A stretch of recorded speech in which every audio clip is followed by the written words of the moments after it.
L'humanité fait face à une crise aujourd'hui, d'aucuns appellent cela la bombe virale.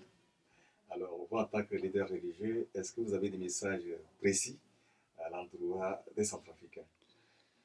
Cette maladie, en ce moment, interpelle tout le monde. Ça interpelle également nous, les leaders religieux que nous sommes. Moi, je suis l'un des leaders religieux. Cela m'interpelle énormément. Et c'est de nuit et de jour que je cherche très souvent comment amener tous les Centrafricains, fidèles croyants de Centrafrique, à éviter cette maladie. Donc, mon message consiste à leur dire, certes, nous avons une croyance.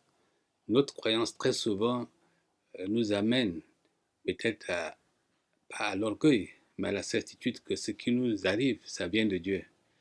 Mais nous oublions également que dans les livres saints, Dieu aussi nous interpelle, nous demande à prendre des mesures préventives, pour éviter les fléaux.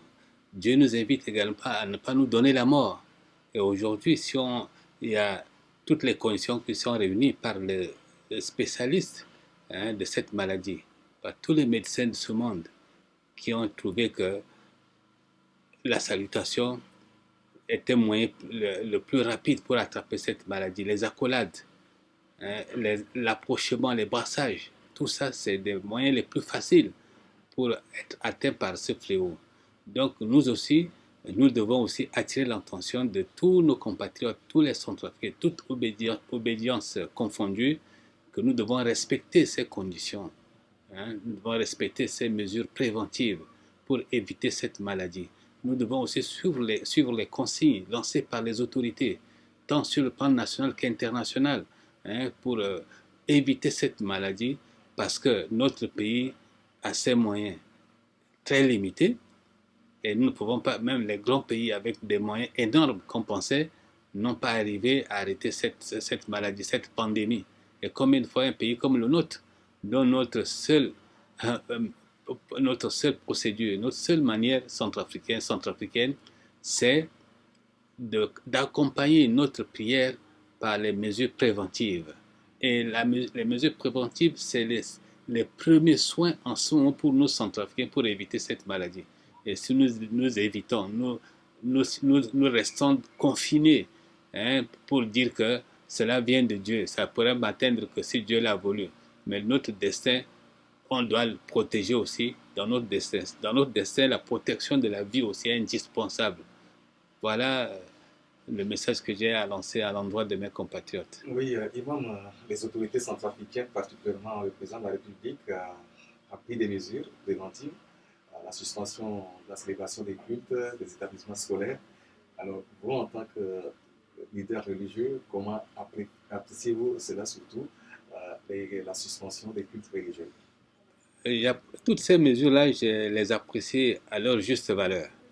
Parce qu'avant que nous arrivions là, les érudits musulmans, les imams qui sont au sein du Conseil supérieur islamique de Centrafrique ont déjà pris des engagements. Des engagements pour sensibiliser les fidèles, sensibiliser la population centrafricaine sur les ondes avec des mesures, avec des dispositions que nous devons suivre. On se croyait bien qu'au fur et à mesure que la situation va s'empirer plutôt, le gouvernement va nous amener à faire de même que certains pays l'ont fait, pour amoindrir vraiment la propagation de cette maladie. C'est pour cela que nous l'accueillons. Nous sommes déjà préparés pour la circonstance. Et en ce moment également, nous sommes en train, au niveau de la plateforme des conférences religieuses, de préparer un communiqué de presse pour soutenir, les dispositions qui ont été prises par le chef de l'État hier nuit. Alors donc, nous pouvons qu'accompagner ces dispositions-là pour protéger les Centrafricains. Parce qu'il y a 95% des croyants en Centrafrique. Mais si c'est à cause d'eux qu'on dise que nous sommes des imams. C'est à cause d'eux qu'il y a des pasteurs. C'est à cause de cette population qu'il y a aussi les prêtres. Mais sans ces populations, nous allons avoir qui dans les mosquées, les églises et les chapelles? Personne. Et les chapelles, personne. Personne. Donc c'est à nous de protéger cette frange de la population, ces croyants centrafricains, la population centrafricaine dans son entier, pour que nous espérons vraiment avoir des croyants dans nos églises, dans nos mosquées, dans nos chapelles respectives.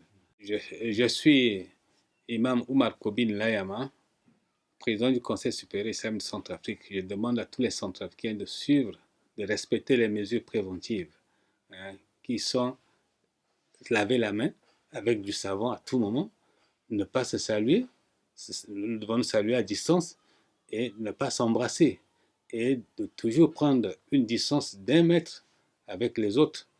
Évitons les lieux publics à plus de 15 personnes pour qu'on puisse éviter cette maladie.